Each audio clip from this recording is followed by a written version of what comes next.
ভাই ও বোনেরা, আসসালামু আলাইকুম আপনারা কি দর্শক জানেন বন্ধুরা, কেমন রমজানের আছেন? একটি আশা রোজা করি ইচ্ছাকৃতভাবে ছেড়ে দিলে তার সকলে শাস্তি ভালো কত আছেন। ভয়াবহ হতে ভিডিওটি পারে? না টেনে অবশ্যই আল্লাহ শেষ আমাদের পর্যন্ত রমজান দিয়েছেন দেখুন। যাতে আমরা আর গুনাহ মাফ রমজান করাতে মাসে পারি, ভিডিওটি নেকি অর্জন সবাইকে করতে পারি। শেয়ার করে কিন্তু দিন। আফসোস, অনেক সময় আমরা যে সামান্য রোজা আলসেমি, করেন কাজের অজুহাত তাদেরকে বা বেশি করে গরমের ভয়ে শেয়ার করে রোজা দিন। ছেড়ে দিই।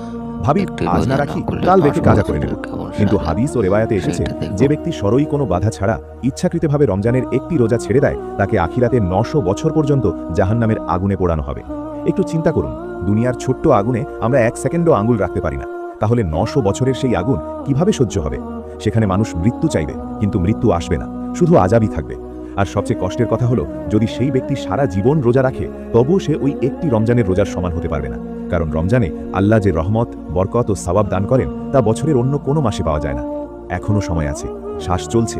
আমরা যে রোজাগুলো না বুঝে ছেড়ে দিয়েছি সেগুলোর জন্য তওবা করি, ওয়াদা করি, আর কখনো ইচ্ছাকৃতভাবে কোনো রোজা ছাড়ব না।